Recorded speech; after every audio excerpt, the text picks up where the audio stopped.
Donc on va démarrer le Sefer Vaïkra, donc Parashat Vaïkra. La Parashat Vaïkra, elle traite essentiellement des korbanot, vous voyez, des sacrifices. Donc il y a plusieurs formes de sacrifices. Des sacrifices d'animaux, ouais, donc on va avoir des sacrifices qui sont comme au début de la paracha, de Nedava, c'est-à-dire qu'on fait des dons. On fait des dons, c'est-à-dire quelqu'un qui a une réussite, quelqu'un qui a, qui a bénéficié quelque chose au niveau de sa parnassa, il amène une Nedava, Korban Nedava, c'est un don. Il y a des korban de Hola, korban de Khatat, ouais, qui sont des korban de faute. Et alors la question qui est posée, c'est la suivante, c'est de comprendre qu'est-ce qu'on a besoin des animaux, quoi. C'est quand même bizarre, non? On est obligé de sacrifier des animaux pour reconnaître, pour avoir une forme de reconnaissance. Ouais. On va tuer des animaux pour avoir de la reconnaissance, ou bien pour manifester une faute. Voilà, on va sacrifier des animaux parce qu'on a fauté. Ouais, c'est un principe un peu bizarre. Donc, essayez de comprendre le sens du korban. Qu'est-ce que ça veut dire? Ouais, qu'est-ce que c'est le sens du korban? Et dans la Torah, il y a deux langages très intéressants, parce que c'est marqué au début de la paracha de Vaïkra, regardez, c'est marqué Vaïkra el Moshe. Donc il a appelé Moshe, Vaïdaber Hachem Elav, et Hachem lui dit, Mer el Moed, depuis la tente d'assignation, le mort en lui disant, Daber el Bene Israël, donc parle aux enfants d'Israël, va martaler, et dis-leur, Adam qui akriv miken korban, Adam, un homme qui approchera parmi vous un korban, l'Hachem, pour Hachem. Donc on nous dit il faut amener des animaux domestiques, du menu gros bétail et menu bétail. Mais c'est l'homme qui apporte le korban. Adam qui akriv mikem. Adam. Ensuite, quand vous regardez un peu plus tard à la suite de la paracha, par exemple, on va regarder voilà, page 584, et c'est cité 6 fois dans la paracha, 6 fois c'est marqué, ouais. Page 584, donc on est dans le deuxième chapitre, Pasuk Aleph. C'est marqué Venefesh qui t'akriv korban mincha Hashem. Vous avez vu? Nefesh. Plus tard, c'est marqué. Un peu plus tard, c'est marqué comme ça. On ramène toujours ce langage de Nefesh. Regardez. Regardez. Page 592. Regardez, tournez page 592. C'est marqué Vaïdaber Hachem el Moshe les morts, Daber el Ben Israël les morts, Nefesh qui techeta bishgaga, une personne qui aurait fauté par inadvertance, Mikol Mizot Hachem de toutes les misotes de la Torah, il apportera un korban. Vous savez? Quand il s'agit de faire des dons, c'est Adam, et lorsqu'il s'agit d'expier des fautes, c'est Nefesh. Nefesh. Alors comment ça se traduit Nefesh? C'est l'âme, ouais, ou bien on va dire Nefesh, c'est parce qu'il y a le Neshama, c'est une âme, et Nefesh en général, c'est la conscience. Oui, le nefesh. Ça va? Ce qu'on appelle nefesh, il y a nefesh behema. On a une nefesh behema, c'est-à-dire qu'on a une conscience animale. On a une nefesh behema. Les animaux, par exemple, les animaux, ils ont un nefesh, ils vivent. Donc ils ont une conscience. Elle est petite, elle est moindre, mais elle existe. Ça s'appelle nefesh. Il y a le da'at, il y a le ruach et le nefesh. Le nefesh, c'est la conscience. Ça va? On a une conscience en nous. Une conscience aussi qui peut être une conscience animale. Oui, aussi. Et là, on voit que quand on fait une faute, on s'adresse au nefesh. La Torah s'adresse au nefesh. Et lorsque on est dans la capacité de faire un don de quoi que ce soit, on appelle Adam. Voilà. Alors ça, je voudrais comprendre pourquoi ces deux langages aussi. Nefesh, Adam. Et le Midrash explique ici que c'est répété 6 fois dans la Torah, nefesh. Dans cette paracha, c'est marqué 6 fois nefesh. Et le Midrash d'expliquer pourquoi 6 fois nefesh. Parce qu'Hachem, il s'adresse au nefesh. Et il dit, tu sais, j'ai créé... Pendant 6 jours, j'ai créé la création du monde. Pour toi, le Nefesh. Et tu as transgressé cette application. Parce que tu as transgressé cette volonté que j'avais de créer sans fauter. Tu as fauté. Oui? Alors, donc tu vas apporter un korban. Qu'est-ce que ça a à voir avec la création du monde? Ouais, 6 fois, pour expliquer quelque chose qui est lié à la création du monde. Les 6 jours de création. J'avais tout fait pour toi et tu as fauté. Peut-être que tu avais négligé ce que j'avais fait pour toi. Il y a cette conscience, ce nefesh-là, qui doit remettre en cause cette partie de lui qui est remise en question du nefesh, c'est-à-dire qui est liée à la création du monde, au 6 jours de création. Voilà. C'est quoi ce langage? Ouais, il faut comprendre ce langage. Ok? Donc ça, c'est ce que on va essayer de dégager du texte. À part ça, hein, il faut aussi qu'on s'interroge. Qui c'est que... C'est la conscience qui l'a fait. c'est à cause de sa conscience qu'il a fauté, en fait. Oui, oui, oui. C'est-à-dire c'est ça qu'il faut comprendre. Peut-être qu'il y a un travail à faire au niveau de la conscience de la personne. C'est pour ça qu'on dit nefesh. À la différence de Adam, parce que Adam, ça vient d'Adama, c'est vrai, Adama, la terre. Mais la Gemara, le Midrash explique que Adam, ça a deux sens. Soit Adama, ça c'est le sens de Adama, de terre, la terre, la matière. Soit c'est le sens de Adomé les Elion, qui ressemble au Créateur. Adam, ça se traduit soit ressemblant au Créateur. Il y a quelque chose en nous qui est semblable au Créateur. Après, on va essayer de définir ce que ça veut dire, en quoi on ressemble au Créateur. Et il y a quelque chose qui est du domaine de Adama. Ouais, quand Adam, il se nomme, il dit « Je m'appelle Adam Adama. J'ai été créé de la terre. » Ça aussi, il faut comprendre. Ça va? Oui? Voilà. Maintenant, le premier korban, le premier sacrifice qui est sacrifié dans l'histoire, dans la Torah, on va dire, c'est qui? Qu'est-ce qui a amené un korban? Hein? Noir, ouais. Le premier, c'est qui le premier? Noir? Abraham. Le premier. Ah, le premier, Adam. Quand il a amené un korban Adam? Ah non, pardon, c'est Caïn et Abel. Chazak. C'est Caïn et Abel. Regardez, on va ouvrez la paracha, comment on veut dire, de Bereshit. Alors, on est page 20. Intéressant, vous savez, quand on traite un sujet dans la Torah, il faut toujours partir à l'origine. Tout le temps, parce que tout est dans l'origine.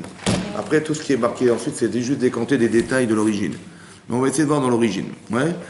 Qu'est-ce qui s'est passé? Regardez, on est page 20, donc je suis Perek Dalet, Pasuk Aleph. Premier verset du Perek Dalet, Pasuk Aleph. Vous avez trouvé? C'est marqué à Adam, Yada et Ishto Chava. Et Adam, donc, a connu sa femme, Vata'ar, elle est tombée enceinte. Vatel et Caïn, et donc elle a accouché de Caïn. Vatomer, et elle a dit, Kaniti Ishit Hashem. J'ai acquis un homme avec Hashem. Ça veut dire que, Rachid expliquait, ouais, que Adam a été créé par Hashem. Chava a été créé par Hashem. Le premier enfant né de ce couple créé, c'est Caïn. Ça va? Vous voyez l'impact que ça a sur lui ou pas? Il est Bechor, c'est l'aîné. Mais l'aîné est du premier enfant né de la création du monde. Donc c'est un impact. Qu'est-ce qu'il a nommé comme ça? C'est sa mère. Donc elle l'a appelé Caïn. Et Rachid dit pourquoi Caïn? Au nom de Kaniti et Teshem. J'ai acquis un enfant. Ouais. Ça veut dire quoi acquérir un enfant? Ça veut dire quoi acquérir? Est-ce qu'on est possesseur? Comme si que ça venait de moi. Ça venait de mon effort, ça venait de quelque chose, je suis conné, ça veut dire que j'ai un kinyan, j'ai une sorte de, il y a une forme d'acquisition parce que tu es le produit de ce que je t'ai donné. Ça va? Tu n'es que le produit de mes efforts, tu n'es que le produit de ma décision, tu n'existes que par moi, ça s'appelle un kinyan. C'est-à-dire que je suis possesseur parce que sans moi tu ne serais pas là. Ça va? Cette notion-là, on la retrouve aussi, cette notion-là, dans la paracha. Regardez, ouvrez la paracha dans la paracha de Beau. Regardez, ouvrez la paracha de Beau. Je vais vous dire où ça se trouve, avant que je m'énerve. C'est comme ça. C'est marqué comme ça. À la fin de la paracha de Beau, oui. Quand Hachem, il va...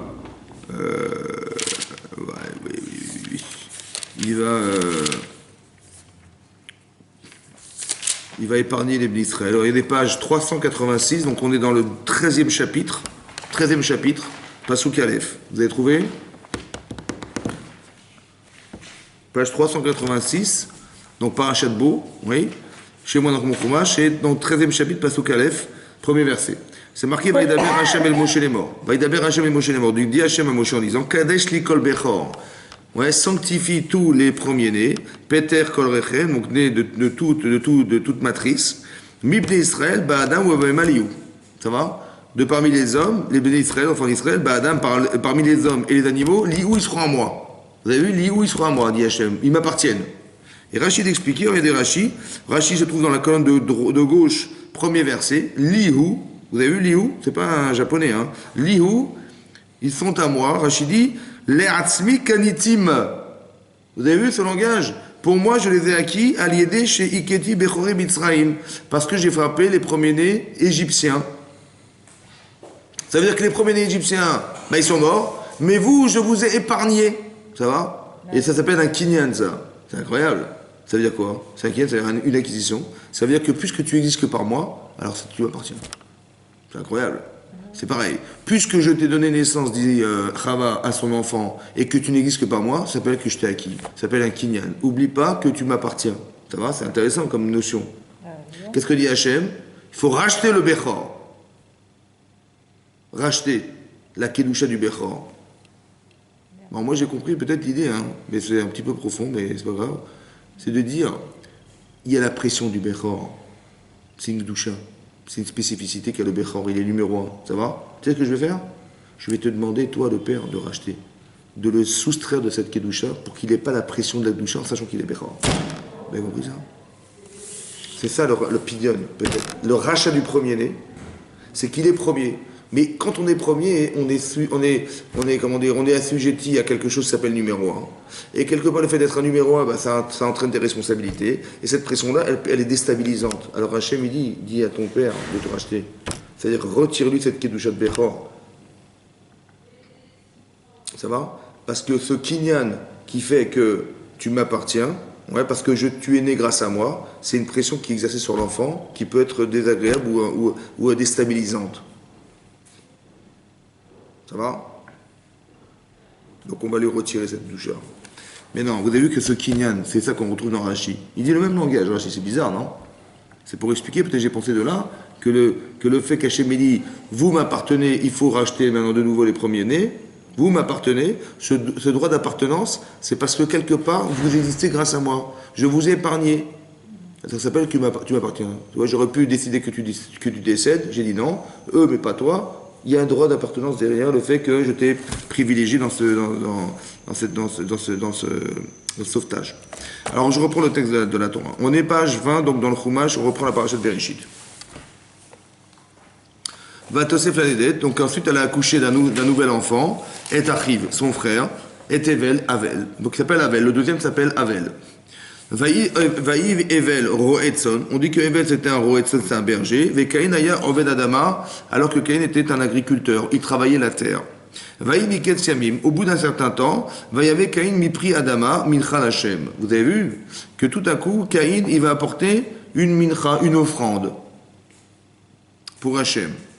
Ve'evel Evi Gamhu Bibcholot Sono, lui aussi il a amené des premiers-nés de son menu bétail, ou Mechel Ben, et parmi des animaux gras. Vous avez vu? Vaïcha Hashem et Tevel vel minchato. Il s'est tourné Hashem, il a agréé Hashem à ce qu'a fait Evel et sa mincha et son offrande, vel Caïn vel minchato le shah. Par contre, celle de Caïn, il l'a refusé. Ça va? Et là, il va se mettre en colère, Vaïcha le Caïn meod vaïpoupanav, et là, il va être blême devant l'affront qu'on lui fait de refuser son korban devant son frère. Rachid expliquait, il dit la veine ici, pourquoi ici on a dit que Evel il a amené du menu bétail, des premiers-nés du menu bétail, premier-né menu bétail qui était gras, et pas on n'a pas et cet adjectif on l'a pas spécifié dans l'offrande de Caïn. Alors Rachid expliquait que Caïn n'a pas amené des beaux fruits en offrande, il a amené des fruits normaux ou des grouim, des mauvais fruits. Alors que l'autre, il a amené le meilleur de ses animaux. Ça va? C'est bizarre quand même, non? Que Caïn, il a amené des pérodes pourries, quoi. C'est bizarre quand même. Il amène une offrande, il amène du zéro, quoi. C'est bizarre, non? Et c'est logique que le Ramban d'expliquer, c'est pour ça que Hachem, il a refusé son korban. Mais qu'est-ce qu'il lui a pris par la tête d'envoyer des pérodes, des fruits comme ça, aussi mauvais? L'autre, il a amené les prémices de son bétail. C'est-à-dire, le premier, c'est toujours attachant. Il dit non, je donne à Hachem. Donc on voit que la mincha ici, c'est quoi le korban mincha? C'est un sacrifice de reconnaissance de bien. C'est vrai, c'est ça la mincha. Pourquoi il fallait amener des animaux? Pourquoi il fallait amener des fruits? Non, il était agriculteur, il a amené des fruits. Et l'autre, c'est un berger, il a amené des animaux. C'est logique? Ouais. Mais pourquoi il faut sacrifier? Parce qu'il y a eu la destruction du temps. Pourquoi il faut sacrifier? On n'est pas dans la faute, dans la reconnaissance du bien. Voilà, Hachem, il m'a fait plaisir, il m'a fait multiplier mon bétail, eh ben, je vais le reconnaître. Qu'est-ce que je donne? Je donne Bechor, le meilleur. Je donne le Bechor, l'aîné, et je donne, comme les Bikurim, c'est les prémices de mes récoltes. Oui? On donne une partie des Bikurim à Hachem. Pourquoi? Parce que c'est une manière de reconnaître que tout ce que j'ai, ça vient d'Hachem. La moindre des choses, c'est de créer un lien avec le Korban. Ça va? Et de reconnaissance en nous donnant quelque chose. Donc on voit ici que la notion de korban, c'est quoi la notion de korban? C'est, oui, puisque j'ai été bénéficiaire de la matière, je dis merci en renvoyant de la matière. En sachant que tout ce que j'ai de toute façon c'est toi. Donc le korban en fait il ne va pas servir à Hachem. Il va simplement servir à l'homme pour avoir cette conscience d'avoir reçu d'Hachem et de rendre quelque part, c'est une manière de reconnaître que ça venait de lui. Est-ce que c'est clair et net? Donc ici l'apparence du korban c'est l'idée de karev. Korban, karev en hébreu ça veut dire se rapprocher d'Hachem. De la même manière que j'ai reçu, ouais, je ne dis pas que tout ce que j'ai c'est le produit de mon travail, ce qui est logique aussi, ça va? Je dis non, je suis d'accord que ça vient d'Hachem, mais je lui donne, entre guillemets, un korban, qui est la reconnaissance effective de ce que j'ai reçu de lui. Je rends une partie en disant, voilà, j'ai une conscience, ça va? Mais dans la Torah, c'est traduit comme Adam qui acrive. Quand on parle de Nedava, c'est Adam. Comme si que je n'étais pas un preneur, mais j'étais un donneur. Adomé l'Elion. Vous avez compris? Adam, Adomé l'Elion, ça veut dire que ressemble à Hachem, ça veut dire quoi? Ça veut dire qu'Hachem, est-ce qu'il prend ou il donne?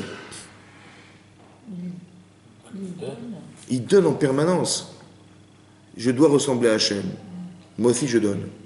Bien que j'ai reçu quelque chose, mais je l'ai reçu dans l'intérêt de le donner, entre guillemets. Je donne le prémisse de mes biens, pour dire qu'il faut que je conserve toujours dans l'idée que je suis un donneur et pas un preneur. Très intéressant, que c'est le Adam qui amène la mincha, c'est-à-dire que le fait d'être reconnaissant, c'est une relation spirituelle profonde avec Hachem, qui ressemble à ce que Hachem a fait que d'avoir donné.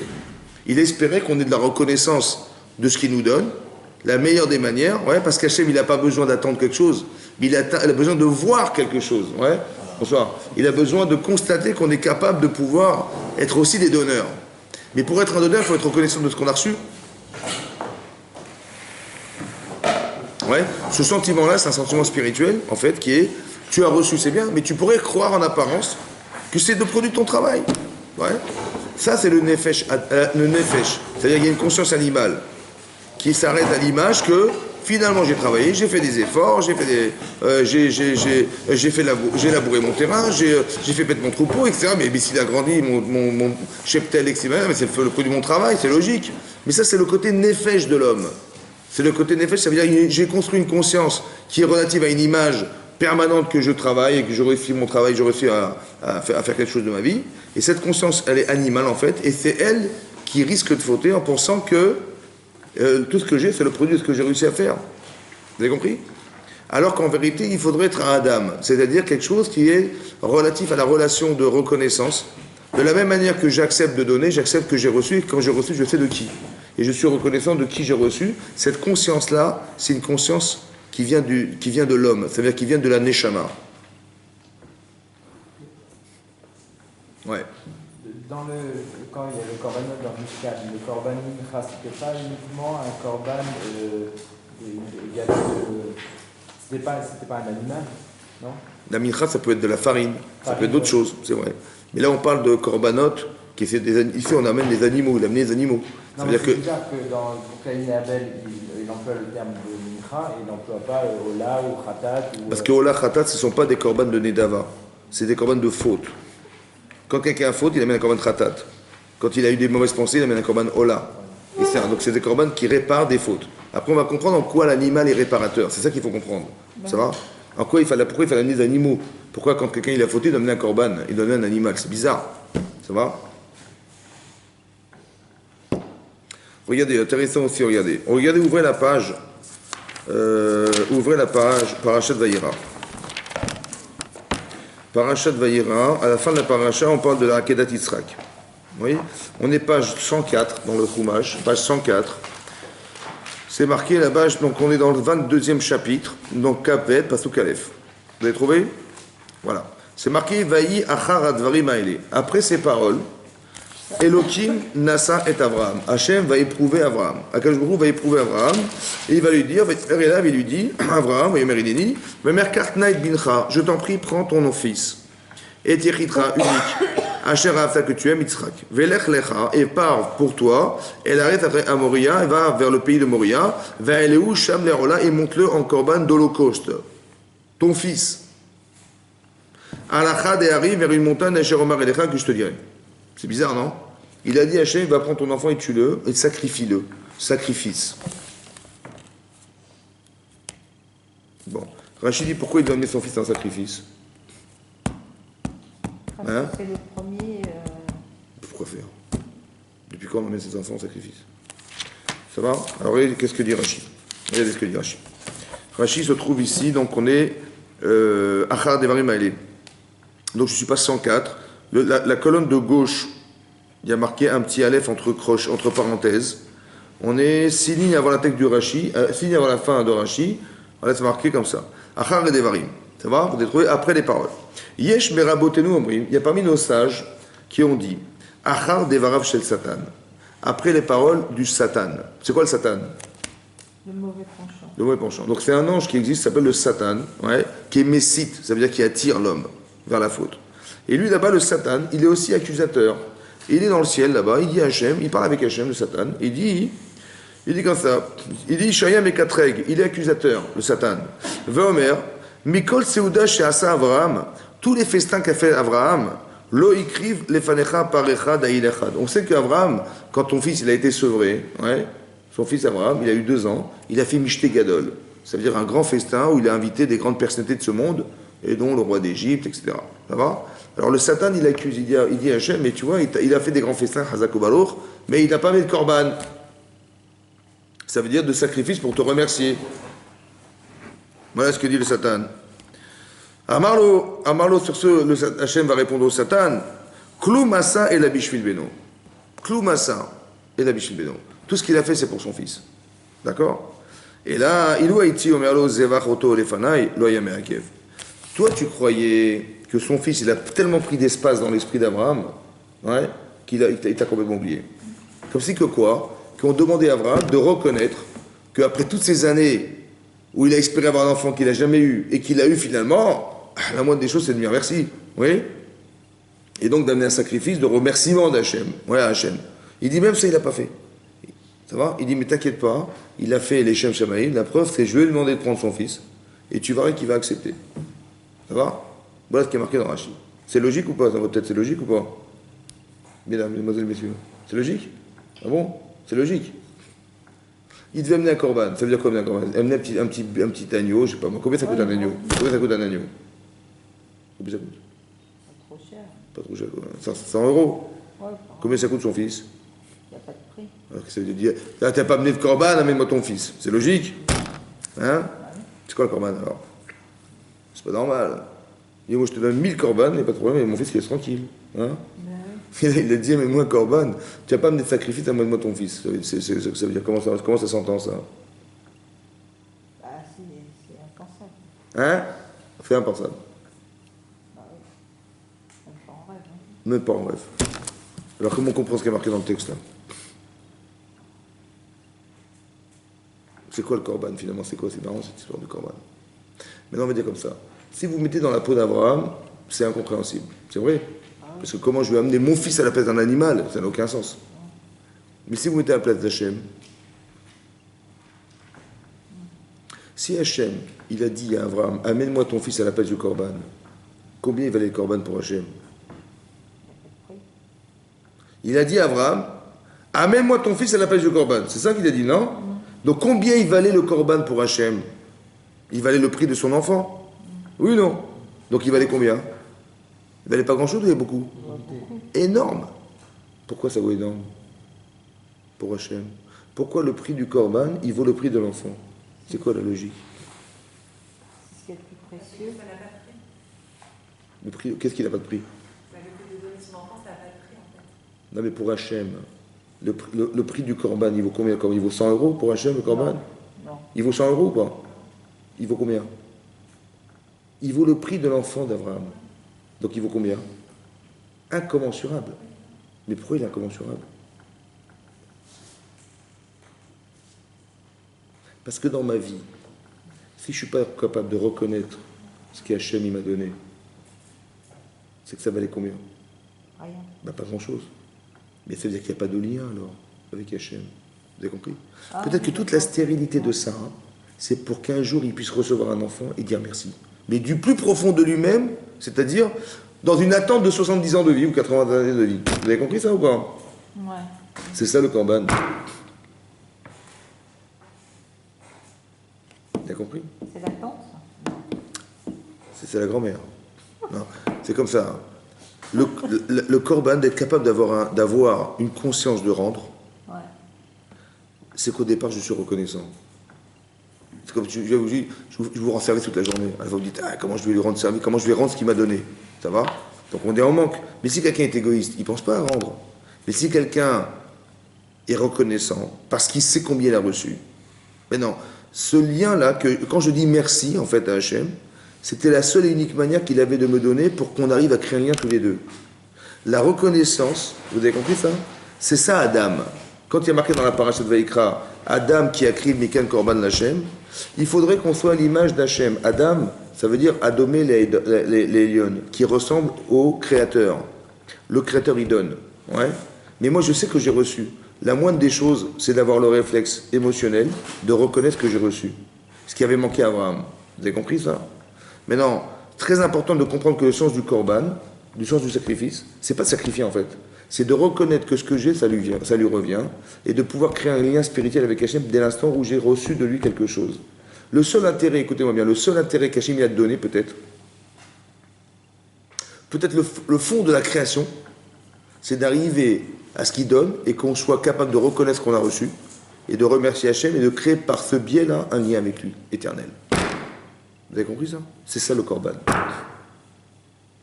C'est d'arriver à créer une sensibilité de reconnaissance qui est spirituelle en fait. Parce qu'un animal, il n'est pas reconnaissant.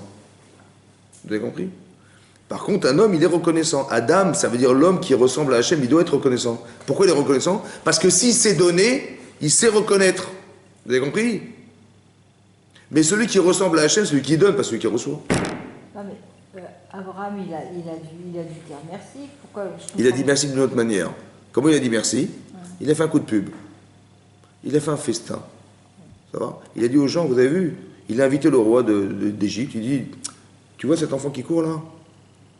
Il a 2 ans. Ouais. Bon, moi j'en ai 102, il a 2. C'est mon fils. Il fait, c'est pas possible. Oui, c'est mon fils. Et ma femme, elle a 92 ans. Ah ouais, c'est pas possible. Tu vois, Dieu existe ou pas? Bon, il a fait un coup de pub en fait. Parce que Paro, quand il a vu ça, il va dire à tout son peuple d'Égypte, le bon Dieu existe. Donc il n'avait pas Internet, il a juste un homme qui va représenter le roi, qui est le roi, et qui va représenter toute l'Égypte entière, et il va diffuser l'information que c'est comme ça qu'il a fait Abraham. Vous avez compris ce qu'il a fait? Mais c'est un coup de pub horizontal. Mais il n'a pas dit merci de façon verticale. C'est ça qu'on lui reproche. Vous avez compris ça? Vous avez compris? C'est ça que je veux dire, que le sens du Korban.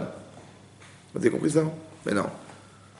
On va dire autrement maintenant. Je veux dire un truc un peu plus profond, vous allez comprendre. Ici, le Satan, il s'adresse, dit Rashi, à Hachem. Ça va? Le Satan, c'est quoi? C'est un ange, ouais, qui vient pour attirer l'homme. Mais il est le Satan, mais il est aussi le Mékatrek, celui qui condamne, celui qui accuse. Il a 2 fonctions. Alors, Hachem lui dit, tu vois, Abraham, il n'a pas amené de Korban. Voilà ce que dit le Satan. Il dit, tu vois, il a fait un grand festin et tout, mais il t'a pas dit merci en direct. C'est ça qu'il dit le Satan, ouais. Il dit donc, il a fait, tu vois bien qu'il a été égoïste, il a fait pour lui, il t'a oublié quelque part. C'est ça qu'il dit le Satan. Il dit, c'est pas vrai, regarde, je vais lui demander de prendre son fils et tu verras qu'il va accepter de le faire. Donc si c'était son fils qui était prioritaire dans sa tête, il aurait refusé. Et tu vois qu'il va accepter. Voilà ce que dit le Rashi. Maintenant, j'avais juste une question à vous poser. Hachem, il a raison ou il a tort? Oui, Hachem, il a raison ou il a tort? il a toujours raison. Il a toujours raison. Il a besoin de justifier qu'il a raison. Non. Alors pourquoi il a été dur au Satan? Tu vois, j'ai raison, regarde ce que je vais faire. Je vais lui demander, tu vois qu'il va accepter. Il a besoin de prouver à Hachem qu'il a raison. Non, c'est pour les hommes. Hein? C'est pour qu'Abraham voit jusqu'à où il peut aller. Si l'épreuve a construit. Mais il n'a pas besoin de prouver à qui que ce soit, puisqu'il est sûr qu'Abraham va le faire. Il dit, regarde, je vais lui proposer de prendre son fils, et tu verras qu'il va accepter. C'est ce qu'il dit ou pas? C'est Abraham lui-même qui va découvrir son potentiel. Ah justement, il faut comprendre, c'est quoi le Satan alors? Il va dire au Satan, ouais, Hachem il dit au Satan, au mauvais penchant. Il lui dit, il répond, il dit, non, tu vois, je vais lui demander, tu verras que j'ai raison. Regarde, je vais lui proposer, regarde, ouvre les yeux, tu vois. Il va le faire. Mais Hachem, il n'a pas besoin de prouver au Satan qu'il a raison. Puisqu'il a raison. Donc c'est quoi le Satan? C'est quoi le Satan?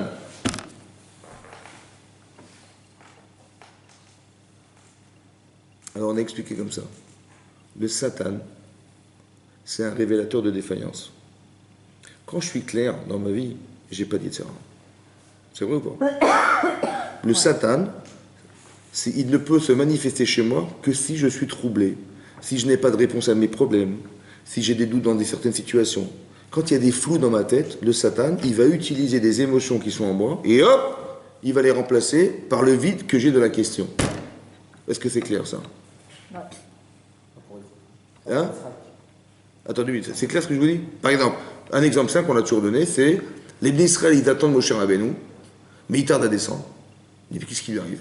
Aïch Moshe, dit la Torah, et Aïch Moshe, cet homme Moshe, Lo Yadarnu, mais Ayalo, on ne sait pas ce qui lui est arrivé. Donc j'ai une question, je ne sais pas ce qu'il est, où est-ce qu'il est Moshe Rabbeinu? Ça va? Et tout à coup, j'ai une question, donc j'ai un vide dans ma tête, et qu'est-ce que j'ai cru? Qu'il était mort. Qui c'est qui m'a dit qu'il est mort? Dit Rachid, le Satan. C'est-à-dire que la fonction du Satan, ouais, c'est d'arriver à être un révélateur de la défaillance de l'homme. D'où je sais que j'ai un problème, c'est que le Satan, il s'introduit. Parce que si j'ai des réponses à mes problèmes, le Satan ne peut pas rentrer puisque j'ai des réponses.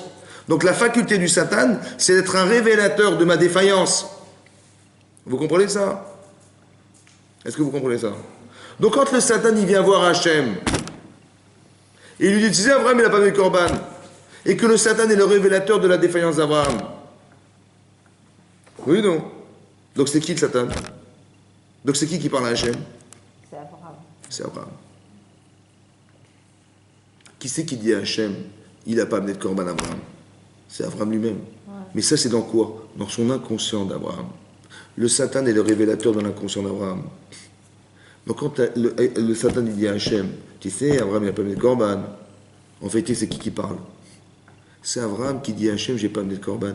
Vous comprenez ça? Donc Hachem, il est obligé d'éprouver Abraham pour combler le vide que Abraham, il se reproche de ne pas avoir fait. Vous avez compris ça?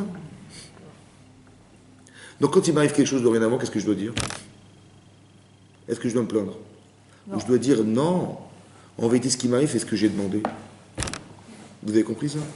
Ce qui t'arrive, c'est ce que tu as demandé à Hachem. Tu l'as demandé inconsciemment. Quand? Quand tu dormais. Quand tu dors, qu'est-ce que tu fais quand tu dors? Bah t'as les jambes, elles s'envolent. Mais c'est là qu'elle dit Hachem, mais tu vois, il faudrait m'éprouver que ça, mais cette partie de moi que je ne connais pas, celle qui dort, cette partie inconsciente. Quand je rêve aussi, il y a une partie inconsciente qui s'éveille en moi. Juste qu'on m'a révélé dans mon rêve ce que j'aurais pu dire à Hachem. Vous avez compris? Mais quand vous dormez, vous allez retrouver Akadosh Baruch Hu, et vous pouvez lui dire, écoute, éprouve-moi pour ça, là je suis défaillante. Et là j'ai un problème, et j'ai machin. C'est ça la révélation peut-être du Satan qui va dire à Hachem. Hachem, il n'a pas besoin de prouver qu'il a raison. Par contre, Hachem, il est sensible à la faculté qu'un homme il a de reconnaître ses erreurs. Alors, l'épreuve qu'Hachem il envoie, c'est pour solutionner un problème que je sais être inconscient chez moi et qui va être réparé par ce que je vais vivre. Vous comprenez ce que ça veut dire, ça? C'est-à-dire que quand il vous arrive quelque chose, il ne faut pas se plaindre. C'est vous qui l'avez demandé. Vous avez compris ou pas? Donc quand je vis quelque chose, je dis mais qu'est-ce qui m'arrive? Mais non, ne dis plus qu'est-ce qui m'arrive. C'est toi qui as demandé ce qui t'arrive. Donc tu acceptes de le vivre et en le vivant, tu vas solutionner psychologiquement un problème que tu n'avais, que tu n'as jamais solutionné de ta vie. Vous avez compris ça? Ouais. Quand Hachem il dit à Abraham, prends ton fils et sacrifie-le, ça vient concentrer une carence de ne pas avoir amené un corban un jour dans sa vie.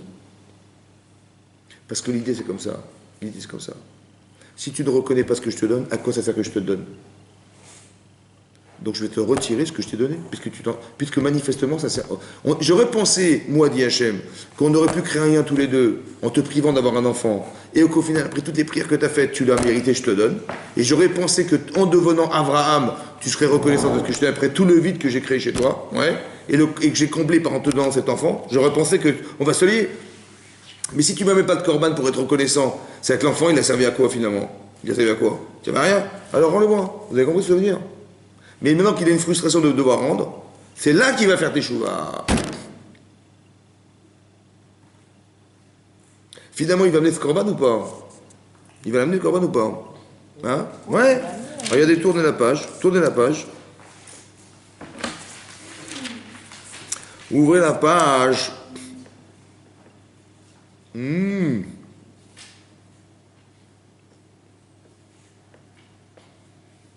C'est marqué comme ça. Voilà. Page 108. Page 108, donc on est en 22e chapitre, toujours pareil. Page 108, et c'est marqué là-bas un passouk Yud Gimel, le 13e verset. c'est marqué Vaïssa Avram et Tenav. Parce que c'est l'ange qui lui dit d'arrêter de sacrifier cet enfant. Et là-bas, il lui a marqué Vaïssa Avram et Tenav. Il a levé les yeux à Avram. Vaïar, il a vu Iné Aïl Achar Nechaz Bezbar Bekanav. Il a vu un bouc, Achar, un autre, Nechaz, qui était enchevêtré, Bizbar, dans le feuillage, Bekarnav par ses cornes. Donc il avait les cornes qui étaient enchevêtrées dans le buisson. Vaïener Avram Vaïkaret Aïl, donc il a pris ce Aïl-là, Vaïarale ou Léola, il l'a monté en korban Ola de sacrifice, Vetachat Beno à la place de son fils. Vous avez vu ce qui est marqué ou pas? Il a finalement amené un korban. Celui qui devait amener il y a 35 ans, il l'a amené 35 ans plus tard. Le bélier. Le fameux bélier, ça va? C'est quoi Tachat? C'est quoi Tachat? En hébreu, c'est de quoi Tachat? Tachat Beno. À la place de son fils. Mais en hébreu, ça veut dire quoi Tachat? Comment ça se traduit en hébreu Tachat? Hein? Les Marla, c'est en haut, ouais. Et Tachat, en dessous. Ouais. En dessous, Tachat en hébreu. C'est comme ça qu'on dit. Pourquoi pour dire à la place, on a dit Tachat? Comme on dit Aïn Tachat Aïn. Œil pour œil. Ouais. Mais Tachat, pour dire à la place. C'est bizarre, il fallait pas dire. Il fallait dire. Il y a des mots en hébreu, il faut dire Bimkom à la place. Il y a des mots en hébreu. Bechalifato. Ouais, en remplacement de. Ça existe en hébreu, ça. Pourquoi pour le dire à la place de quelque chose, on a dit Tachat en dessous de quelque chose? Chazak, ça veut dire quoi Tachat? Tachat, ça veut dire en dessous. Ça veut dire comme ça. Tu pensais donner ton fils pour Hachem. Mais non, sache une chose. Que c'est vrai que ça aurait été, comment on veut dire, une preuve d'amour exceptionnelle d'Abraham que de donner son enfant. Parce qu'Abraham, son enfant, c'est pas simplement un enfant. C'est quoi Israël pour lui? Ben c'est tout l'avenir du clan Israël, je ne sais pas si vous vous rendez compte. Donc, c'est pas le sacrifice d'un enfant qu'il aime, c'est le sacrifice de toutes les preuves qu'il a été imposé à Abraham pour accéder au clan Israël, qu'il va sacrifier pour Hachem. Est-ce que vous comprenez ça? C'est énorme. Mais non, le problème, c'est que, est-ce que je peux demander à Yitzhak d'accepter de mourir au détriment de sa propre vie, alors qu'il a un avenir personnel aussi engagé? Oui ou non? Est-ce que moi, maintenant, quand les gens, qu'est-ce qu'ils faisaient à l'époque? Ils prenaient des sacrifices, ils faisaient sacrifier cet enfant. Ouais, pourquoi c'est stupide?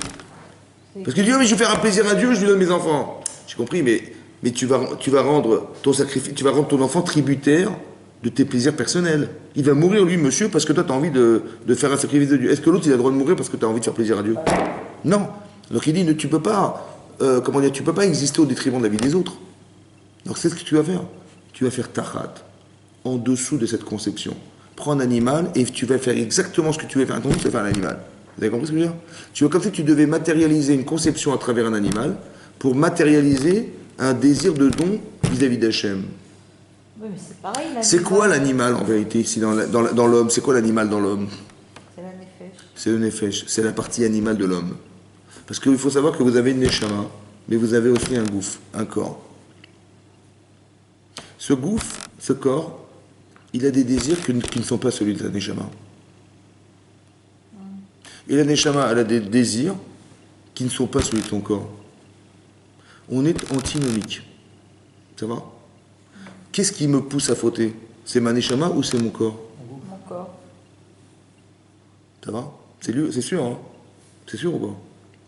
Donc quand je faute, en vérité, je dois faire un travail psychologique sur mon corps ou ma neshama? Est-ce que je dois avoir un discours religieux ou un discours qui soit pragmatique et qui m'amène à comprendre? Parce que c'est un problème de corps.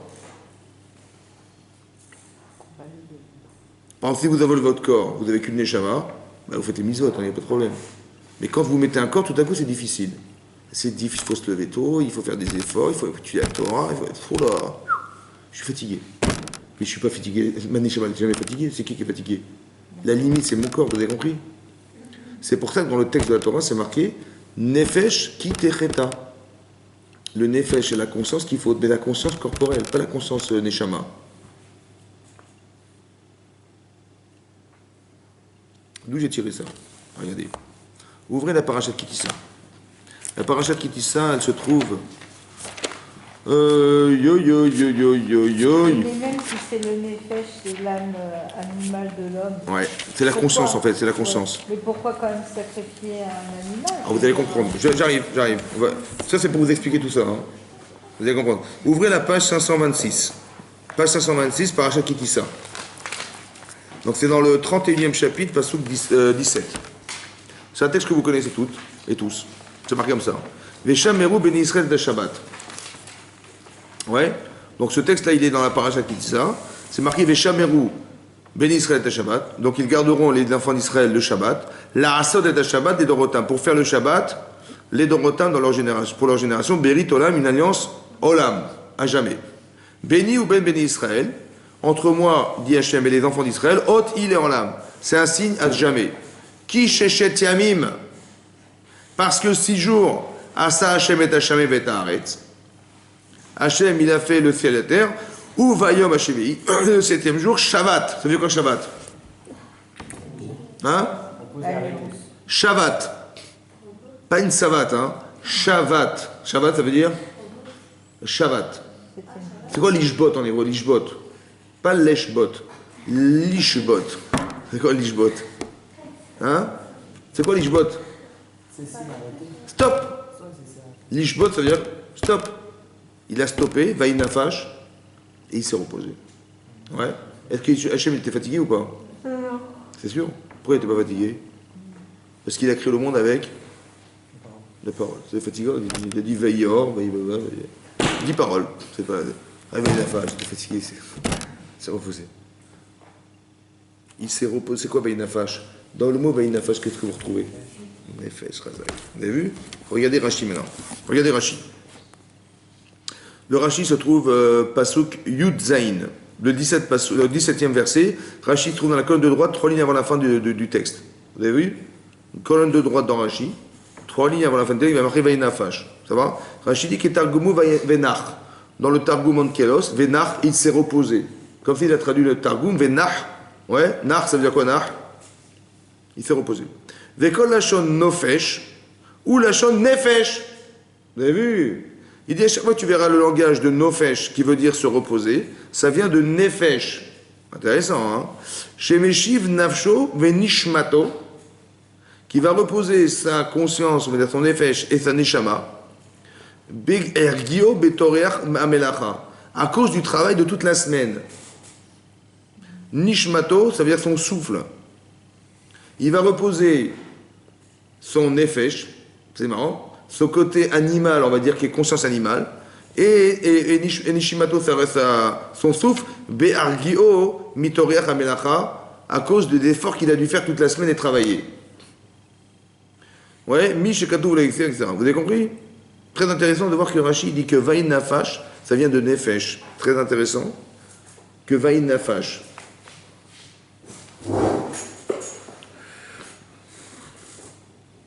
Il y a Rachid dit là-bas que c'est quoi Vaïnafash? C'est qu'il va trouver, Rachid dit, Venouach, il va se reposer.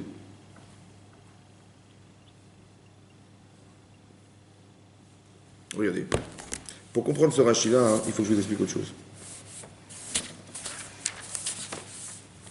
Ouvrez la paracha de Bereshit. Vous allez avoir des crampes, hein, je sais, mais... Alors. Hein? Regardez, parachat Bereshit. Ouvrez la page 8. Page 8, vous avez trouvé page 8? Page 8, donc on est dans le premier chapitre. Pasuk, Lamed Aleph 31. Vous avez trouvé? C'est marqué comme ça. Vayar Elokim et Asher Asa. Hachem a vu tout ce qu'il avait fait. Veine Tov Meod, et ce fut excellent. Vayi Erev, ce fut la veille. Vayi Boker, le matin. Yom Ashishi. Donc il a vu tout ce qu'il avait fait. Tout ce qu'il avait fait. Et on était le 6e jour. C'est bon? Ensuite, on tourne la page. Vayichulu Hashameim ve'aretz. Ont été finalisés le ciel, la terre. Vekol Tsevaam. Vous savez quoi, Vekol Tsevaam? Et toutes, ça va. Et toutes leurs armées. C'est quoi les armées ici? C'est quoi? Hachem, il a fait le ciel, la terre et toutes les armées. C'est quoi les armées? C'est tout l'univers. Donc il a fini, Hachem, le ciel, la terre et toutes les armées, ça veut dire tout l'univers, tout est fini. C'était fini quand? Quel jour? 6e. Chazak. Vayichal Elokim bayom hashivi. Regardez la suite du texte. Vayichal Elokim, il a fini, Hachem, le 7e jour, mais l'arto, son travail, Asher Asa qu'il avait fait. Vaishbot. Et il a chômé. Il a fini quand? 6 ou 7? Sixième Hein? jour. 6e jour. Il est marqué Vaïchal Lokim Beyama. Hein? Chevi, c'est quoi, 6 ou 7? Ah, je comprends pas. Marqué Yom Hashishi, Vaïchul Hashem Varet, Vachot Sevaam. Yom Hashishi, le 6e jour, Vaïchulu Hashamayim Varet, ont été finis le ciel, la terre, Vechot Sevaam. Kol Sevaam, kol. C'est-à-dire quoi, kol? Tout a été fait quand? Tout. Sixième jour. Vaïchal Lokim Beyama Chevi, mais Arto Hashem, mais non, il y a une erreur là. Vaïchal Lokim Beyama Shishi, pas Beyama Chevi, pas le 7e, le 6e. Alors les Chachamim expliquaient que le Shabbat, il a créé autre chose. Le Chachamim dit c'est comme, tu dis voilà, on a préparé la salle, on a préparé la choupa, on a mis le khatan, il manquait qui? Il manquait la kala. Bah Shabbat, le Shabbat c'est la kala. Ouais, il manquait l'essentiel en fait. L'essentiel c'était la kala. Il manquait l'essentiel. Dit le Chachamim qu'il a créé 6 jours. C'est-à-dire que toute la structure, il a tout créé. Seulement, il manquait l'essentiel. Il manquait quoi? Ba Shabbat, ba Menoucha. Il est venu le Shabbat, est venu la Menoucha.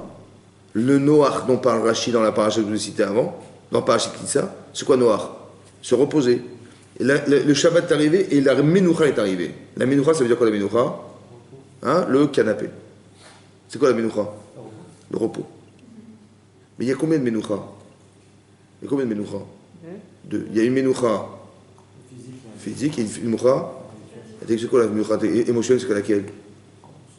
Tu vas travailler toute la semaine, ouais. Tu vois le fruit de ton travail, t'es contente ou pas? T'es contente? Ça t'amène de la Menoucha. C'est quelle Menoucha ça?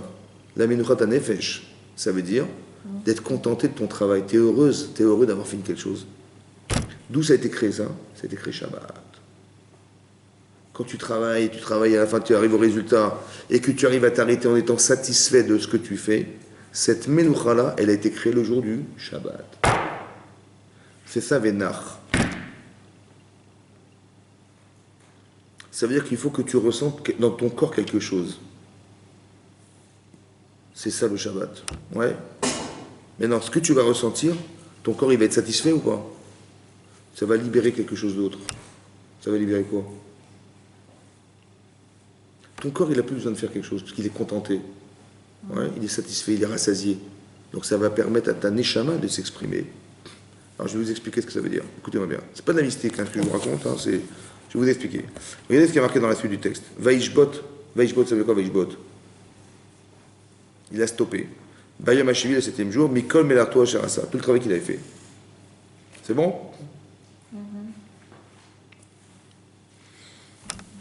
Combien de jours il a créé le monde? Bon. C'est quoi la création? Ça veut dire quoi créer? Ça veut dire quoi créer? C'est quoi la différence entre créer et fabriquer? Créer, c'est à partir de rien. Fabriquer, c'est une transformation. Mais Hachem, il a transformé ou il a créé? Créé. Il a créé. Bara, c'est créer. Est-ce que vous êtes d'accord qu'Hachem fait tout? Il est tout, Hachem. Oui. Est-ce qu'il y a quelqu'un d'autre? Non. Est-ce qu'il y a autre chose? Non. Non. Mais s'il est tout, comment il peut rajouter sur ce qu'il est, puisqu'il est tout? La création du monde, c'est plus que ce qu'il est. Oui ou non? Mais comment il peut faire plus que ce qu'il est, puisqu'il est tout? Mais il a créé un homme. En se contractant. C'est une somme. Exactement. Où c'est marqué ça? C'est marqué dans 2 endroits. C'est marqué dans le Zohar. Et c'est marqué dans la paracha de Teruma. Parce que quand Hachem, il a demandé à Moshe Rabbeinu, fabriquez-moi un mishkan, un sanctuaire, Veshachanti betocham, et je résiderai. Betocham, ouais. Moshe il a dit, mais je ne comprends pas. Déjà le monde, l'univers, il n'arrive pas à te concentrer. Alors un mishkan, tu vas te mettre dedans. Ouais. Il dit non, je vais me concentrer dedans. Tzimtzum. Ça va? Tzimtzum, c'est la concentration. Je vais me concentrer dedans. Donc si en vérité, d'après le Zohar et le Midrash, la création du monde, c'est quoi? C'est que je me retire pour vous. Comme si que je faisais un effort pour vous créer. Je fais abstraction de moi pour vous. C'est ça? Donc je me retire. Ça va? Mais quand je me retire, qu'est-ce qui se passe? Je vais créer un espace vide, entre guillemets, dans lequel je vais créer le ciel, la terre et toutes les étoiles. Oui? Et c'est l'espace dans lequel vous allez vivre. Combien de temps ça a duré ça? Combien de temps ça a duré ça? 6 jours. Vaishbot, ça veut dire quoi Vaishbot? Stopper Stopper quoi? sa contraction. Donc ça veut dire qu'il est quoi maintenant? De quoi? Mais il est lui. Est-ce que vous comprenez ça? Si Hachem, il s'est retiré pour créer l'espace dans lequel on est, l'univers, et que dans l'univers, il a mis le ciel, la terre et toutes les étoiles, ça va? Et à un moment donné, il s'est arrêté, stop. Donc c'est-à-dire que s'il s'est arrêté, ça veut dire qu'il a arrêté de se contracter. Donc c'est lui. Où est-ce qu'il est Hachem? Où il est Hachem? Mais il est partout. Il est dans le Shabbat. Puisque bien sûr qu'il est partout Hachem, mais vous avez compris que quand Hachem il se retire, c'est qu'il y a une forme d'inconnu qui est de dire mais il est où Hachem dans cette histoire? Quand par exemple vous sortez le matin, vous dites mais il est où bon Dieu? Pourquoi vous ne dites pas ça c'est, il y a un arbre c'est bon Dieu, il y a le soleil c'est bon Dieu, pourquoi vous ne dites pas ça? Vous savez pourquoi? Parce qu'il s'est retiré. Mais il a laissé des signes. Il y a des arbres, des animaux, des trucs, des machins, des étoiles, la terre qui tourne. Il y a des signes qu'il existe, vous avez compris? Mais vous n'avez pas le réflexe de penser qu'il existe parce qu'il s'est retiré. Mais quand est-ce qu'il s'est plus retiré? Quand? Ben, les Shabbat. Vaishbot, ça veut dire pas qu'il s'est reposé. Il s'est arrêté. Stop. Ça veut dire qu'il a concentré tout son... comme si il s'était renfermé dans l'espace-temps du Shabbat. Vous comprenez ça? La notion, vous la comprenez? Maintenant, dans le texte c'est marqué, juste après c'est marqué, Vaïvarech Elohim et Yom HaShevi. Vaïvarech Elohim, il a béni Hachem le Yom. C'est quoi le Yom? Shevi. Là-bas, le Rav Dessler, il pose la question, il demande, il dit, comment on peut bénir le temps? Bénir les animaux, ça veut dire qu'ils se multiplieront. Bénir la nature, elle va se multiplier. Bénir les êtres humains, ils vont se multiplier. C'est ça la Beracha. Beracha, c'est la multiplicité, oui. Mais bénir le temps, bénir le jour, ça veut dire quoi bénir le jour? Le jour, c'est une notion, le jour. Comment il peut y avoir une application physique de la bracha d'Hachem dans l'espace-temps? C'est possible ça? L'application physique de la bracha. Tu dis, ouais, je bénis les arbres. Bon, il va y avoir des fruits. Les êtres humains, ils vont avoir des enfants. Donc il y a une application physique de la bracha sur des êtres vivants. Oui, non? Mais comment tu peux bénir le temps? Vaïvarech Elohim et Yom HaShevi. Hachem, il a béni le 7e jour. Mais le jour, le temps, c'est le 7e jour, c'est une notion temporelle. Il peut pas y avoir d'application physique sur le temps. Ça va? Il demande une autre question. Le Rav Dessler. Il dit Vaïvarech Elohim. La bracha d'Hachem, elle mesure combien? Elle est combien? Infini. Un ou deux? Infini. Donc s'il est infini, il demande comment on peut être mévarech à l'infini dans un espace-temps de 24 heures.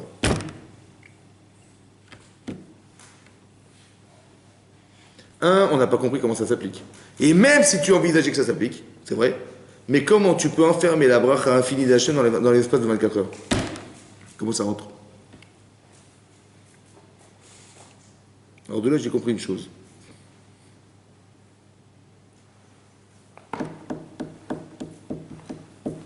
Est-ce que l'infini existe? L'infini, ça existe? Hein? Dites-moi une chose qui est infinie, dites-moi une chose.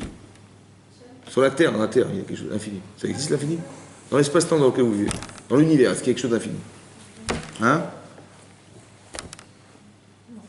Alors comment ça se fait qu'on arrive à conceptualiser l'infini puis ça n'existe pas? Dans l'espace dans lequel on vit, il n'y a rien d'infini. Oui? Comment ça se fait que si on vous dit un jour on va quitter ce monde et si on méritera le monde futur qui est un monde infini? Oui? Mais d'où est cette notion d'infini? Elle n'existe pas l'infini, ça n'existe pas l'infini. Comment tu arrives à conceptualiser intellectuellement l'infini? Mais ça n'existe pas. En mathématiques, on le conçoit. Mais comment ça se fait qu'on arrive à le concevoir? Puisque ça n'existe pas. Ça n'existe pas l'infini. Oui? Alors peut-être qu'on arrive à le conceptualiser, vous savez pourquoi? Parce qu'Hachem, il a béni le 7e jour. C'est-à-dire qu'il a introduit dans un espace-temps de 24 heures la notion qui n'est pas palpable de l'infini dans 24 heures. Vous avez compris ça? C'est-à-dire que quand tu passes par la case Shabbat dans ta vie, tu commences à concevoir qu'il existe l'infini. Parce que dans l'espace-temps du Shabbat, il y a quelque chose qui s'appelle l'infini. On dit le Shabbat à la mesure du monde futur. Shabbat me'en olam haba. Le Shabbat, c'est à l'image du monde futur. En quoi c'est à l'image du monde futur? Parce que dans quelque part, dans l'espace de Shabbat, il y a une notion d'infini qui existe et que tu peux concevoir parce que tu passes dans un espace-temps que tu traverses qui s'appelle le Shabbat. Ça va? On ne se rend pas compte qu'on est sous l'influence d'une notion qui a été introduite par Hachem quand le 7e jour de la création du monde, il a dit Vaïvarech Elohim et Yevashevi. Veille Kadesh Oto, et par ce biais, il l'a sanctifié, ça veut dire, il l'a spécifié comme un jour spécial. En quoi il est spécial ce jour? En quoi il est spécial? Parce qu'Hachem, il s'est arrêté, donc il s'est concentré dans cet espace-temps. Ça peut expliquer quoi, ça? Vous savez ce que ça peut expliquer, ça? Ça peut expliquer comment ça se fait que si quelqu'un transgresse Shabbat, il est Chayav Mita. Un type, il a porté un mouchoir dans sa poche pendant Shabbat de sa maison, il est sorti dans la rue, on le tue, le type. On le tue. Qu'est-ce qu'il a fait de grave? Hein? Il est condamné à mort. Il ne voulait pas se reposer. Il dit non, je vais prendre ma voiture, il est condamné à mort, je vais prendre.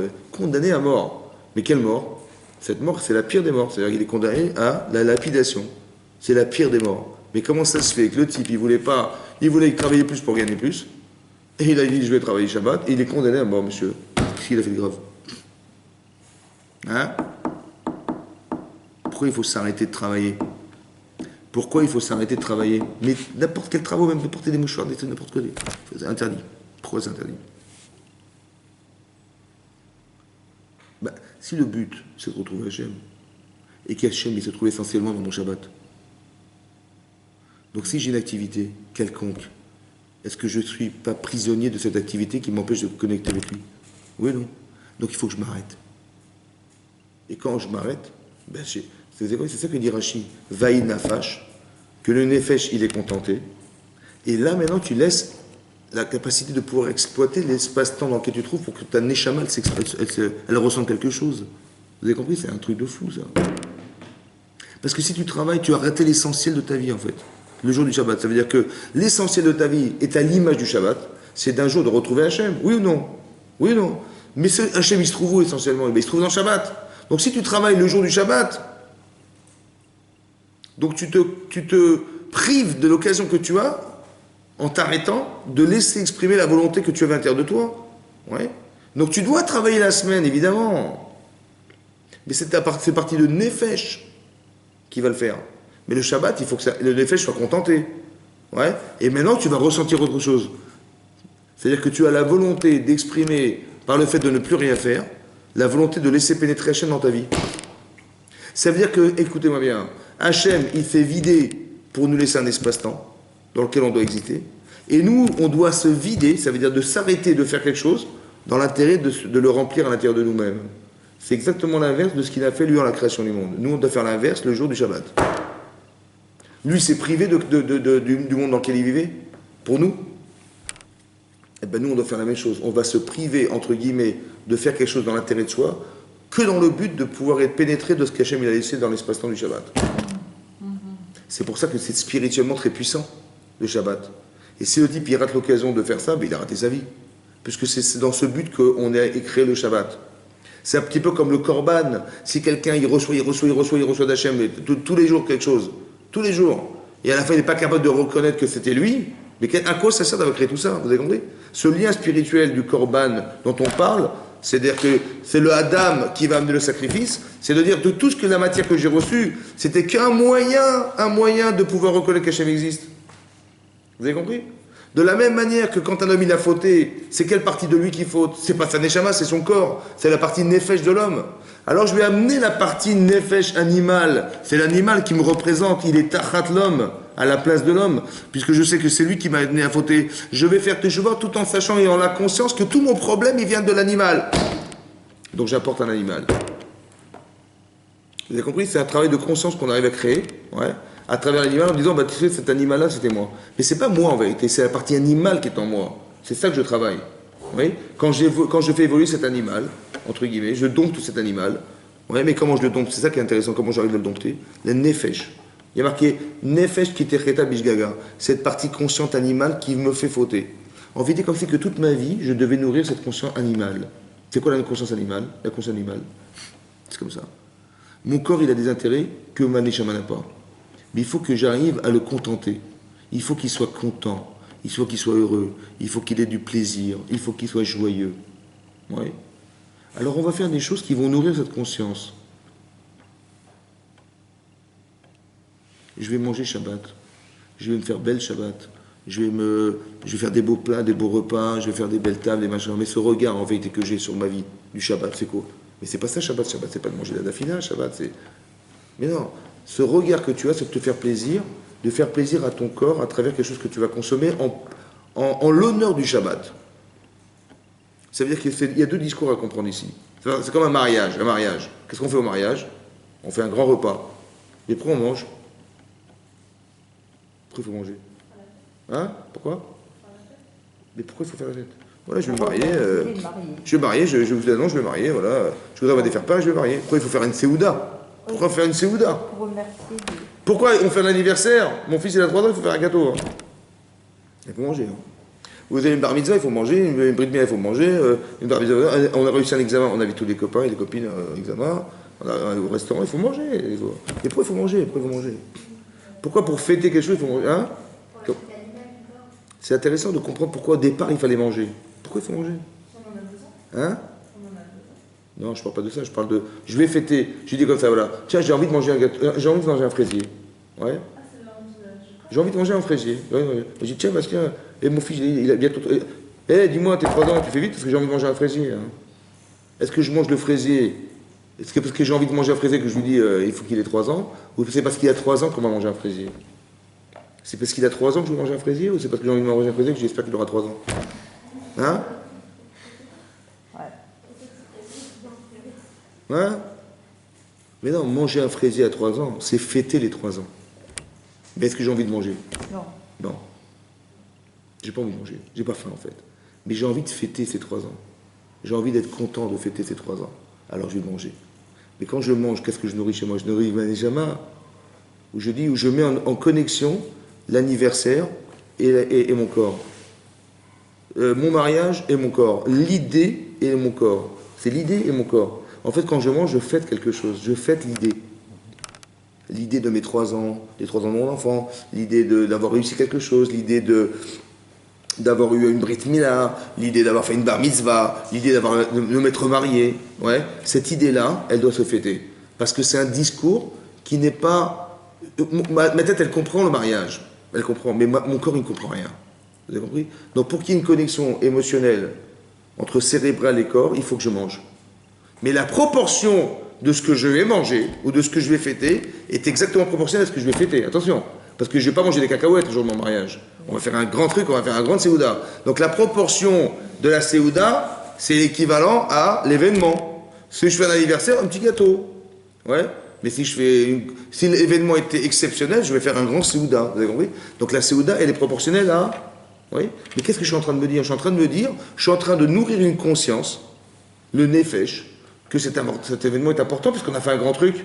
Il y avait la vidéo, il y avait les caméras, il y avait les bateaux, il y avait les photos, il y avait machin, il y avait les ambiances, il y avait l'orchestre, il y avait toutes ces émotions en vérité, elles vont nourrir un nefesh, une conscience.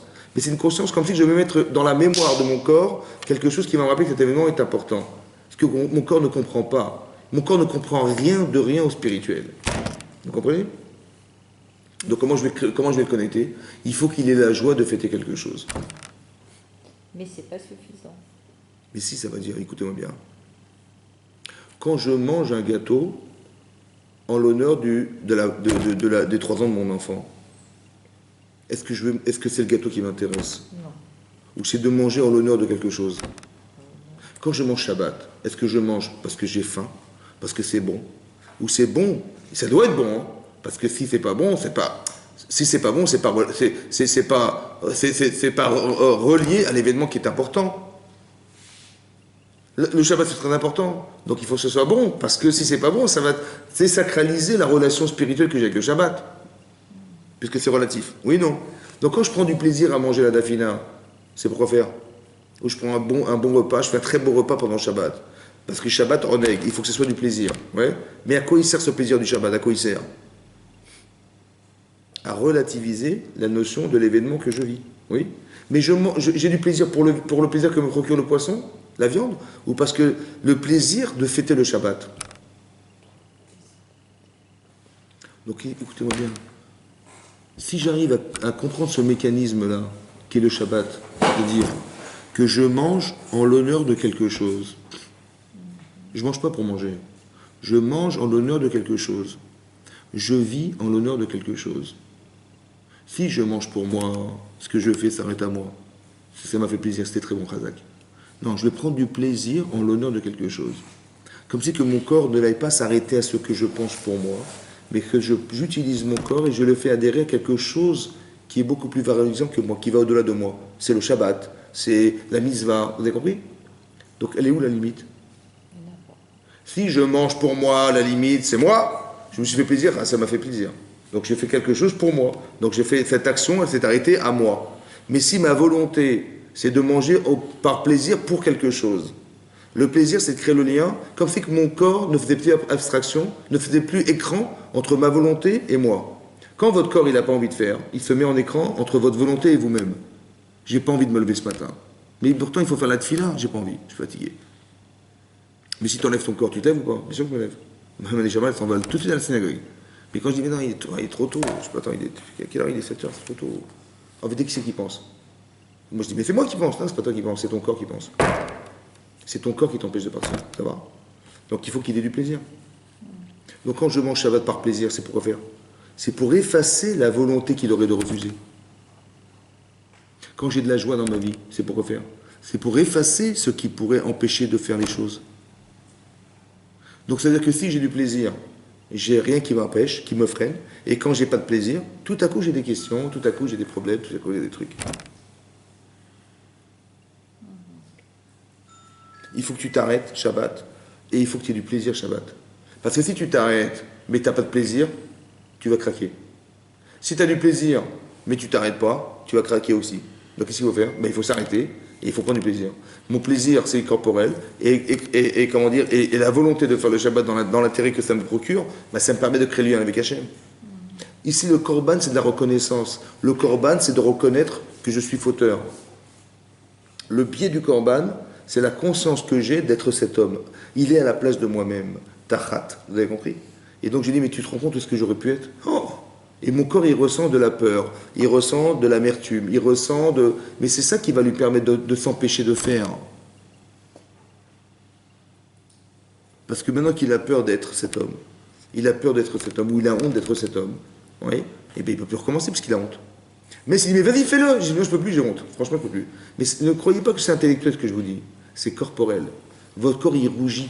C'est pas mental, ça. Des fois, c'est mental, parce que tu dis, bon, c'est vrai, c'est pas bien. Donc, intellectuellement, il y a un contraste entre ce que je devais faire de bien et de mal. C'est vrai, c'est pas bien. Mais je rougis pas. Mais quand je rougis, c'est-à-dire que physiquement, même mon corps, il dit non. Vous avez compris? Mais c'est partie de Nefesh Adam. C'est ça que je vous explique. C'est le Nefesh, ça veut dire la conscience humaine qui est concentrée dans le corps de l'homme, qui lui fait dire non, stop. Maintenant, tu dis, mais vas-y, fais la verrage. Je ne peux plus, ça, impossible. Je ne peux plus parce que j'ai plus envie. J'ai trop de souvenirs dramatiques qui m'ont amené à ce que j'ai fait et qui m'ont fait perdre tellement de choses que je ne peux plus. Donc je ressens physiquement quelque chose qui m'empêche d'agir. Ou l'inverse, j'ai tellement de plaisir à faire une mitzvah que qu'est-ce qui peut m'empêcher de la faire dorénavant? Mais tant que je n'ai pas atteint ce niveau que mon corps il a du plaisir à faire, je vais toujours avoir un obstacle, c'est mon corps. Il aura toujours autre chose à faire. Vous avez compris? J'ai d'autres intérêts dans la vie, moi. Donc il faut que j'arrive à comprendre ce principe, que je dois nourrir psychologiquement mon gouffre à l'intérêt qu'il a d'agir. Par exemple, très simple, vous allez comprendre. Avraham Avinu, il a fait la Brit Mila. Au bout de 3 jours, dit la Torah, il était en grande souffrance. Parce qu'un adulte qui fait la Brit Mila, au bout de 3 jours, c'est une grande douleur. C'est bon? Vaïra Elav Hashem. Hashem lui apparaît, dit Rashi là-bas, il lui est apparu, ça veut dire qu'il est venu lui rendre visite, parce qu'au bout de 3 jours, c'était douloureux. Bon. Qu'est-ce que faisait Abraham? Il était à la porte de sa tente, il attendait les gens. Ça fait 3 jours qu'il a fait la Brit Mila, et monsieur, il est devant sa tente, et il attend que des passants puissent rentrer chez lui pour leur faire l'hospitalité. Est-ce qu'un type qui est souffrant comme Abraham, il va attendre devant sa tente les gens? Ou il va dire non, je décroche le téléphone et je rentre chez moi? Normalement, décroche le téléphone et rentre chez toi. Il dit non, j'attends les gens. Mais comment il attend les gens? Parce que le plaisir de recevoir, il est plus fort que sa souffrance. Le plaisir spirituel de recevoir des gens, d'être un donneur, est plus fort que sa conscience de la souffrance qu'il a corporelle de ne pas recevoir les gens. C'est-à-dire que le plaisir, il peut dépasser la souffrance. Que la solution à éviter la souffrance, ou à éviter les plaintes, ou à éviter de ça, c'est de prendre du plaisir. Vous avez compris? Mais si spirituellement j'ai envie de faire quelque chose, qu'est-ce qui peut m'arrêter? Rien. Même mes souffrances corporelles. Vous avez compris ça? Ouais. Dans le Corban, on a un élément matériel qui est l'animal, qui permet au gouffre de comprendre. Ouais. Et de prendre conscience. De libérer en vérité cette mauvaise conscience que j'ai de moi qui m'empêche d'exprimer au fond ce que je suis. C'est-à-dire, ben, les Shamal de dire quelque chose, il ne peut pas. Mais aujourd'hui, on n'a plus de korbanot, donc c'est remplacé par la tefila. Par la teshuva ici. La teshuva. Parce que quand tu amènes un korban, tu fais teshuva. C'est quoi la teshuva? C'est quoi la teshuva? La remise en question, c'est quoi? C'est de la reconnaissance. J'accepte que j'ai fauté. Il n'y a pas d'élément matériel. Si tu vas comprendre. J'accepte que j'ai fauté. Mais d'accepter de fauter, c'est de voir la faute. Tu la vois ou pas? Dans ta tête, tu la vois ou pas? Tu l'imagines? Ok. Après, tu reconnais, tu dis, j'ai fait ça et ça et ça. Donc tu mets en image. Après, tu as honte. Tu regrettes. Donc il y a une partie imaginaire et une partie émotionnelle. Il y a une partie intellectuelle, c'est la reconnaissance, je reconnais que j'ai fauté, je vois l'image, je revois, d'accord? Donc c'est ton intellect. Et il y a une partie émotionnelle de la honte et du regret, je regrette, c'est émotionnel, tu vois? Et je compte sur moi de recommencer. Donc il y a ces deux phases en vérité qui existent dans la teshuva. Mais alors soit tu l'exprimes parce que tu le vois, soit parce que tu l'imagines, c'est pareil, tu vois? Soit tu vois le korban, tu dis, ah là, j'ai le boule, ça aurait pu être moi, catastrophe. Ou bien j'imagine ce que je suis. Tu vois ou pas? Mais c'est ça qui est remplacé là par le... Parce que de toute façon, un type qui amène un korban de faute, il fait teshuva de toute façon. Hein. Mais il va être aidé par l'animal. Mais sache que c'est cette partie animale qui me dérange. On va verser le sang, c'est pareil, c'est le zrikadam, c'est le dam et un nefesh. On va prendre la graisse, on va prendre les entrailles, parce que je sais que c'est mon ventre qui pense, c'est pas moi qui pense. Quand j'ai envie, c'est mon ventre qui pense, c'est pas ma tête. Donc il faut bien distinguer les deux choses. Dites pas, oui j'ai décidé, oui j'ai envie, c'est moi. Non, c'est pas toi. C'est une partie de toi. C'est pas toi. C'est une partie de toi. Quand tu décides quelque chose, c'est pas forcément toi. C'est une partie de toi qui désire. Et que ton cerveau, il est sous l'influence d'un désir corporel. Et il va vouloir, ton cerveau, réaliser émotionnellement ce que ton corps ressent. Tu dis, j'ai envie de faire une avera. Ça va? Mais qui c'est qui a envie? Ben, c'est ton corps. Mais ton cerveau, il dit, mais oui, elle a tellement envie, il a tellement envie, pourquoi je vais le... Bien sûr, je vais le soulager. Donc, je vais intellectualiser la réalisation d'un désir et je peux faire une avéra avec. Mais c'est pas moi, en fait. C'est simplement que mon cerveau, il a analysé un désir et qu'il a mis en pratique pour pouvoir contenter un désir. Mais est-ce que je suis obligé d'accepter tout ce que je ressens? Bah non. Donc, je peux dire, mon cerveau, il peut dire, non, oh, tu es obligé d'accepter. Tu dis non, tu refuses. Tu vois? Mais comment je peux refuser? Parce qu'en contrebalancement d'un désir, j'ai un autre désir, moi. C'est de ne pas faire une avéra. J'ai le désir de me construire. J'ai le désir d'être équilibré. J'ai le désir de ne pas perdre Hachem. J'ai le désir de... Vous avez compris? Mais c'est une balance. D'un côté, j'ai très envie de faire une avéra. D'un côté, j'ai très envie de ne pas perdre ce lien. Mais combien il a le lien? Combien le lien, il est fort d'Hachem pour pouvoir dire je ne veux pas faire la avéra? Mais c'est vous qui construisez ça. Ça s'appelle une nefesh. Une nefesh qui était chetabish gaga. Vous avez compris? Cette conscience-là, il faut la nourrir. Parce que dans ta tête, tu as une balance. Quand tu fais un choix, c'est que ça pèse plus d'un côté que de l'autre. C'est ça, oui ou non? Mais cette balance-là, c'est toi qui l'as. Elle est dans ta tête. Mais non, c'est toi qui mets les éléments, c'est toi qui mets le poids. Si tu mets rien, il n'y aura pas de poids. Si Hachem, il pèse pas lourd, tu vas faire des erreurs toute ta vie. Ouais. Mais s'il y a un poids, il y a un poids. Parce qu'il soit reconnaissant. Tout ce qui nous donne Hachem, c'est pour créer cette conscience, vous comprenez ou pas? Tout l'intérêt, c'est ça. C'est pour ça qu'elle a été privée d'avoir des enfants, Sarah. Pourquoi faire? Parce que quand elle aura un enfant, mais Hachem, il aura un poids énorme. Parce que j'aurais pu être privé d'avoir un enfant, mais non, je l'ai eu. Donc la privation, le manque a créé le bien. Vous avez compris? Maintenant, combien il pèse Hachem dans ma vie? Je lui dois tout. Ouais, parce que cet enfant-là, c'était toute ma vie. Donc il a un poids énorme. Il dit, mais Satan, il va faire un boîte de nuit. De nuit, tu rigoles, quoi. Mais Hachem, il m'a demandé de respecter ce qu'il est. Comment je vais trahir cette relation? Vous avez compris? Donc ça veut dire qu'il faut nourrir cette relation. Il faut nourrir cette conscience de la reconnaissance, de prendre du plaisir à exister, d'être équilibré dans sa vie, d'être joyeux, d'être joyeuse, d'être... Parce que ça fait partie du nefesh, ça fait partie de la... Comment dire? Tout ce qu'on appelle la sérénité, la confiance en soi. C'est ce qu'il faut développer. Parce que c'est ça, vaïn nafash. Que nefesh, vous avez compris, vaïn nafash. C'est pas qu'il s'est reposé, il a dit je vais m'allonger sur le canapé. C'est qu'il a dit vaïn nafash, je suis contenté de ce que j'ai fait dans ma vie. Ça va? Et ça, je le réalise le Shabbat. Parce que si j'étais pas contenté, je dis attends, il faut que je me rappelle le Shabbat, la semaine, deux Shabbat, pourquoi faire? Zachor et Yom HaShabbat HaKadesho. Pourquoi tu dois t'en rappeler? Parce qu'il faut que tu libères ta tête le Shabbat. Parce qu'il faut que tu consacres toute cette journée-là à Hachem. Mais si tu dis non, mais attends, mais comment je vais faire dimanche et j'ai pas fait vendredi, j'ai pas terminé, machin, donc ta tête elle est prisonnière de ça. Donc tu peux pas te libérer. Il faut que vaïnafash, il faut que tu sois soulagé. Tu dis ouais, j'ai réussi ma semaine, Baruch Hashem. Donc, mais pour ça, il faut organiser ta semaine. Pour que pas que tu arrives avant la shkia, tu prends ta douche. Hein. Non, non, il faut que tu sois organisé pour que tu arrives le Shabbat, vaïnafash. En disant voilà, eh ben Baruch Hashem, je suis contenté. Il faut même, je vais me dire même mieux que ça, parce que la concentration de la semaine, c'est la concentration de ma vie. Il y a 6 jours dans la semaine, mais j'ai aussi une vie qui va durer des années. Il faut qu'à la fin de ma vie, je puisse partir et dire, je peux partir tranquille. Pas dire, un type il se sent mourant, il dit, attends mais j'ai pas fini, j'ai plein de choses à faire, et là il se rend compte que le temps passé, il a raté sa vie, ça va? Non, il faut vaïnafash. Il faut quand tu partiras d'ici, tu diras, ben, j'ai réussi ma vie, je sais où je vais, je sais tout ce que j'ai construit, et tout ce que j'ai fait, ça m'amène au là-bas, je suis tranquille. Vaïnafash. Vous avez compris? C'est dans cette idée-là qu'il faut le comprendre. Donc il faut nourrir cette satisfaction. Très important. C'est la création du 7e jour. Donc il faut rentrer dans cette case-là et complètement rentrer. Et pour que tu sois pénétré de ce désir, il faut que tu fasses Shabbat, évidemment, c'est comme ça. Évidemment, ça va? Pour plus profond de toi-même de ressentir, c'est que dans le Shabbat. Parce que vaïnafash. Hachem, il s'est arrêté, ça veut dire quoi? C'est une image pour expliquer que dans ta conscience, plus que tu ressembles à Hachem, tu as aussi cette conscience. Alors nourris-la. Et vertue-toi dans ta vie de faire des choses fortes, des choses intéressantes.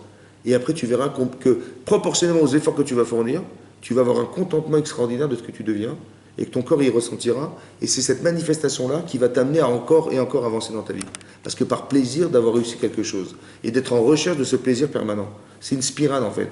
Quand je suis déçu, ben, je vois la vie en noir. Et quand je suis heureuse, et quand je suis heureux, et quand je suis satisfait de ce que je fais, quand je suis fier de moi, ben, tout à coup, ça me donne des ailes et j'ai envie de faire autre chose. Mais cette conscience-là, c'est ça. C'est ça le principe qu'une mise entraîne une mitzvah. C'est pas mécanique. C'est que puisque tu as le plaisir d'avoir réussi quelque chose, eh ben ce plaisir, tu l'as en toi, ben tu vas le rechercher. Tu vas le renouveler parce que tu as envie de retrouver ce plaisir, ben tu vas refaire et refaire. Donc la mitzvah entraîne une mitzvah. Et la vera en entraîne une autre. Pourquoi? Parce que j'ai pris du plaisir à faire des bêtises dans ma vie. Mais ce plaisir, je l'ai.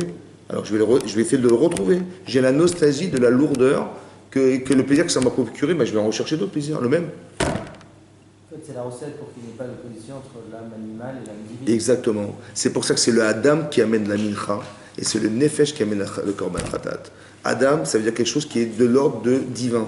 Adam a dommé les lions qui ressemblent à Dieu. Ça veut dire quoi? Je suis donneur. Dieu, il donne.